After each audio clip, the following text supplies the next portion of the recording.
এটা ঐতিহাসিক শোলাকিয়া ঈদগাহের মেমঘর, মানে এখানে ইমাম সাহেব নামাজ পড়ান। এটা অনেকটা মসজিদের মতো, মানুষ প্রতি ওয়াক্তেও নামাজ পড়ে, আবার ঈদের মধ্যে ইমাম সাহেব যে নামাজটা পড়ান, ঈদের নামাজ, সেই নামাজের সময় ইমাম সাহেব এখানে থাকেন। আমি যদি মূল মাঠটা আপনাদেরকে একটু দেখাই, এটা হলো আসলে মূল মাঠ, একেবারে মূল মাঠ। এই মাঠটা মূলত আয়তন কতটুকু এবং মোট কত মানুষ এই মাঠের ভিতরে নামাজ পড়তে পারে, এই বিষয়টা আমি একটু আজকে বলবো, আসুন আমাদের সঙ্গে।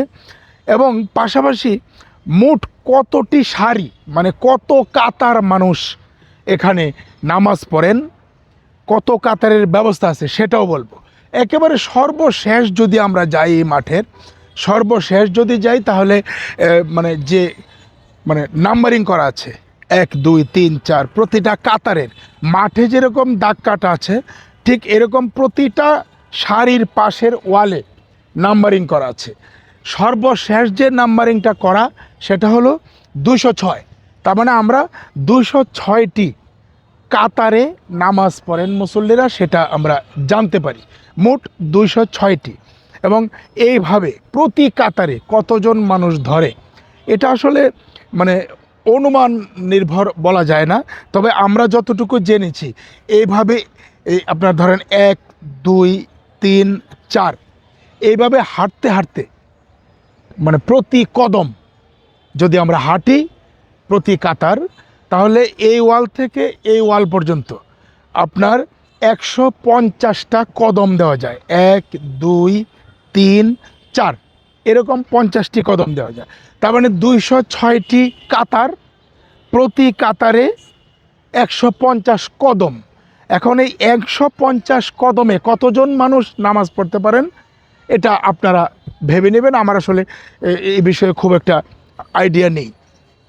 আর এই শোলাকিয়া মাঠের যে ইতিহাস আমি বলি, এটা 200 বছরের ঐতিহ্যবাহী শোলাকিয়া ঈদগাহ মাঠ। 200 বছর ধরে এই মাঠে ঈদের নামাজ পড়েন মুসল্লিরা।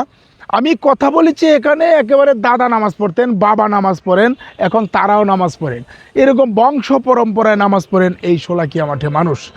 এই শোলাকিয়া মাঠে নামাজ পড়লে, মানে এই লক্ষ লোকের সাথে নামাজ পড়লে আল্লাহর কাছে দোয়া কবুল হয়, এবং কোনো না কোনো কারো না কারো উসিল্লায় যদি একজনের দোয়াও কবুল হয়, সকলেই সবটা পাবেন, এই আশায় মানুষ মূলত এই শোলাকিয়া মাঠে নামাজ পড়েন। শোলাকিয়া মাঠে আমি যদি বলি, সারা দেশ থেকে তো মানুষ আসেনি, বিদেশ থেকেও মুসল্লিরা, মানে মুসলমান ধর্মের লোকজন এসে এখানে ঈদের নামাজ পড়তেন আগে। এখন বিদেশি লোকজন আসা আসলে কমে গেছে, কিন্তু দেশের বিভিন্ন জেলা থেকে এখানে লোক আসেন। ঈদের দিন 2টি ট্রেন দুই দিক থেকে কিশোরগঞ্জে আসে, আবার মুসল্লিদেরকে নামাজ পড়ার পর আবার এই ট্রেনে পৌঁছে দেওয়া হয়। পাশাপাশি আগে আমরা ছোট সময় শুনতাম, এই মাঠে মানুষ মানে 7 দিন 8 দিন আগে থেকে চলে আসতো, শুধুমাত্র ঈদের নামাজটা পড়ার জন্যে।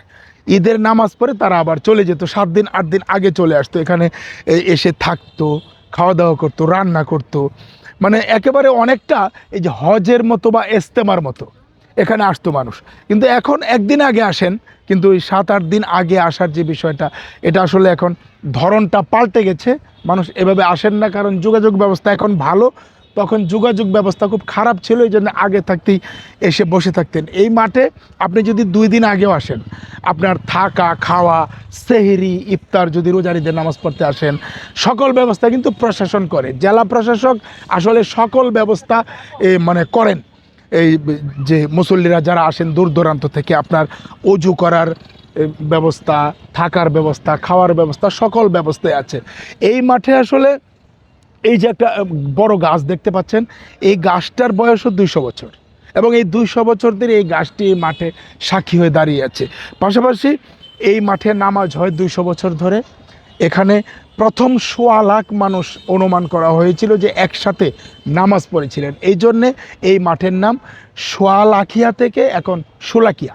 1.25 লাখ থেকে সোয়ালাখিয়া, এখন ক্রমান্বয়ে কালক্রমে এটা এসে দাঁড়িয়েছে শোলাকিয়া। এবং এই মাঠের আশেপাশের যে জায়গা, সে জায়গার নামও কিন্তু শোলাকিয়া।